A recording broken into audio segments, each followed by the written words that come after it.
Bicara tentang rezeki, banyak bahasan bagaimana tanda-tanda rezeki ditarik ya, kemudian bagaimana rezeki itu datang tepat waktunya. Ya, itu ada banyak bahasan nanti dalam kajian-kajian saya. Namun ada ya tanda-tanda doa rezeki kita dikabulkan oleh Allah Subhanahu wa taala. Dalam surat Ghafir ya, surat 24 ayat 60 itu Allah menerangkan, dan apabila hamba-hambaku bertanya kepadaku, maka jawablah bahwa aku adalah dekat. Aku mengabulkan permohonan orang yang berdoa apabila ia memohon kepadaku. Jadi senjatanya seorang mukmin, ya, seorang muslim, senjatanya orang Islam adalah berdoa. Karena saat berdoa itu dia sedang connecting dengan Allah, ya, sedang connecting sama Allah. Ada beberapa cara sebenarnya berdoa, namun pembahasannya akan panjang. Ilustrasinya begini, ya, kalau di zaman sekarang nih ya, kita pengen berdoa connecting sama Allah. Namun ketika pengen connecting, kita nggak punya data. Ya, kalau orang pakai HP kan harus butuh data atau butuh WiFi.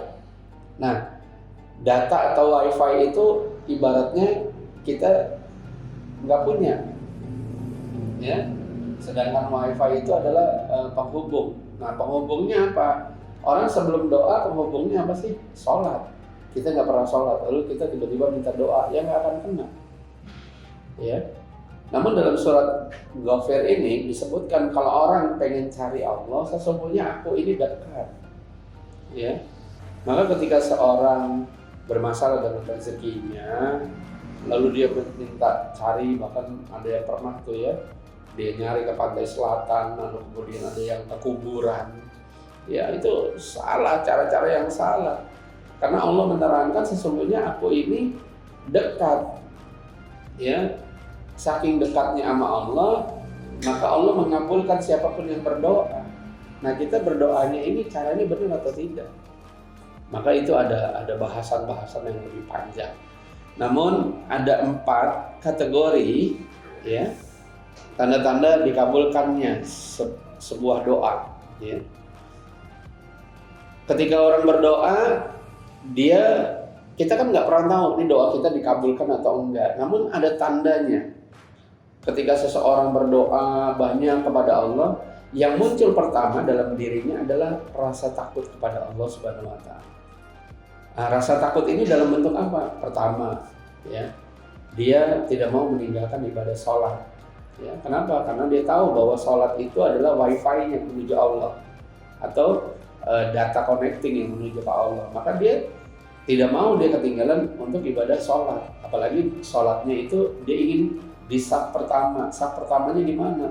Di waktu dia di awal-awal waktu. Ya, ketika azan, kemudian dia bersiap, kemudian ketika 5 menit setelah sunnah dijalankan, maka dia menjalankan ibadah wajibnya. Maka dia bertambah takut ya kepada Allah. Takut yang lain bentuknya adalah apa? Dia takut untuk melanggar seluruh larangan-larangan yang Allah sebutkan. Karena dalam Al-Quran, inna sholata anil fahsya'i wal munkar. Jadi sholat itu mencegah perbuatan keji dan munkar. Kalau ada orang yang sudah sholat tapi masih berbuat keji dan munkar, maka sholatnya dipertanyakan. Kenapa? Karena sholatnya tidak bisa menahan dia untuk berbuat keji dan munkar. Makanya kalau ada orang korupsi tapi dia sholat, nah berarti sholatnya dia bagaimana? Gagal. Kenapa? Karena dia masih bisa korupsi. Ya, dia masih bisa bermaksiat kepada Allah, sementara connecting dia, penghubung dia adalah sholat kepada Allah. Maka ciri yang pertama ya dikabulkannya doa, ya, rezekinya dia kepada Allah adalah semakin takutnya dia kepada Allah Subhanahu wa taala.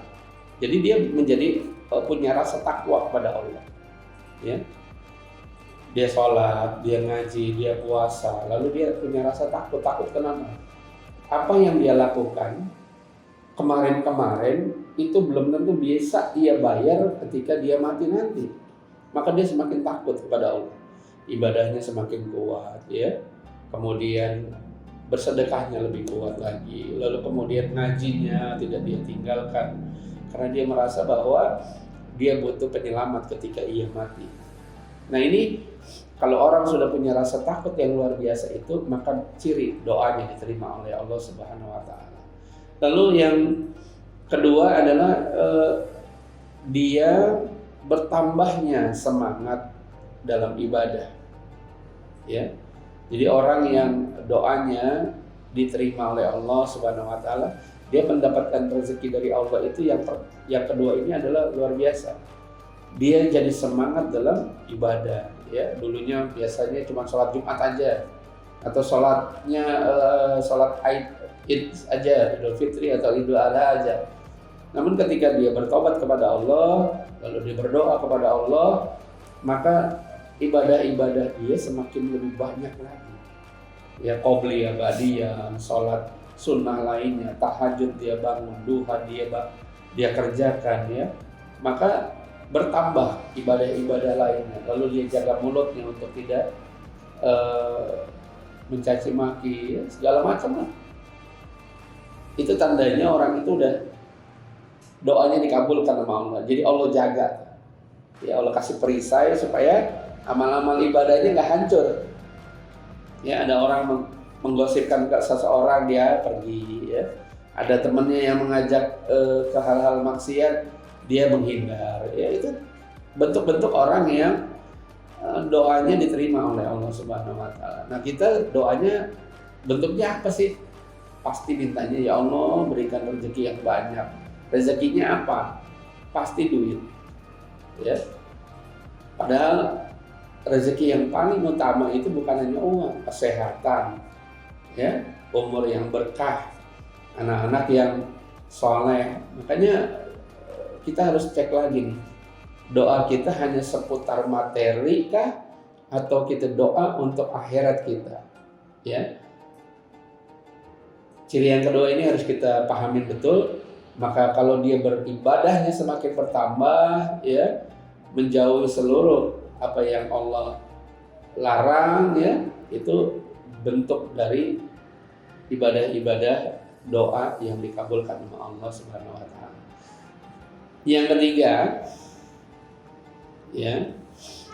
ketiga ini orang yang doanya dirasakan dikabulkan sama Allah, hatinya itu tentram. Nah, jiwanya ini nggak gelisah gitu, ya, jiwanya nggak berungsang gitu, ya, nggak, pokoknya nggak kalut gitu, dia tenang saja. Dia punya ketenangan bahwa dia sudah melaporkan kepada Allah semua dosa-dosanya, semua khilafan dunia. Dia laporkan perbuatan-perbuatan maksiatnya dia kepada Allah, lalu dia diberikan sama Allah hati yang tenang. Barangkali ada yang punya hutang banyak, belum terbayarkan, tapi hatinya tenang. Kenapa di hati tenang? Karena dia meyakini salah satu ayat Allah yang mengatakan bahwa setiap makhluk yang diciptakan Allah akan diberi rezekinya hingga mati. Berarti kalau dia belum mati, maka dia kemungkinan bisa bayar hutangnya. Maka itu yang paling utama, yang paling harus kita dalami. Bahwa doa kita, ibadah kita, ya, harus disempurnakan. Lalu yang keempat, ya, yang paling kita perlu tanami, bahwa ciri yang keempat, orang itu mempunyai keyakinan yang kuat, ya, kepada Allah Subhanahu wa taala.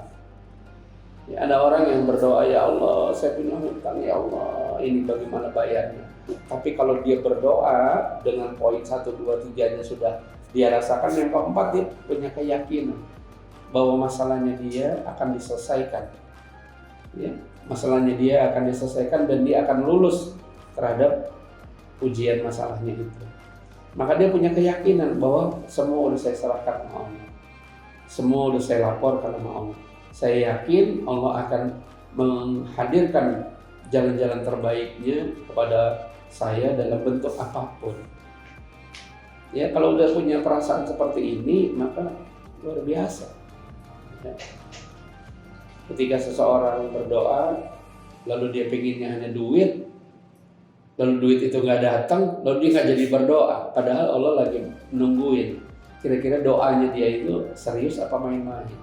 Atau kalau dia ambil tuh doanya, kemudian dia kabulkan itu doanya, barangkali kalau doanya lebih cepat dikabulkan, dia akan melakukan maksiat lagi. Maka kadang-kadang kita perlu tahu, boleh jadi doa kita lama, karena sesungguhnya Allah Subhanahu wa Ta'ala menyayangi kita. Ya, Allah Subhanahu wa Ta'ala senang banget kalau kita lagi doa nangis. Ya. Kalau kita lagi doa, kita bersimpuh kepada Allah dengan seluruh ketidakmampuan kita, kita berserah diri kepada Allah. Allah senang gitu. Jangan putus dari doa, karena sesungguhnya setiap yang berdoa pasti Allah kabulkan. Semoga kita semua memperbaiki doa kita, cara-cara kita berdoa kepada Allah, dan hilangkan satu, keluh kesah kepada Allah. Karena Allah tidak suka. Banyak-banyak kalau bersyukur dalam doa. Ketika ada masalah, kita mengucapkan dulu alhamdulillah ya Allah, terima kasih atas masalah yang Kau hadirkan. Baru Allah akan mengambil masalah kita, karena kita bersyukur kepada Allah Subhanahu wa Ta'ala. Ini yang harus kita pahami dan kita rubah. Ya, kalau ingin dapat 4 rasa yang doa kita dikabulkan oleh Allah Subhanahu wa Ta'ala. Assalamualaikum warahmatullahi wabarakatuh.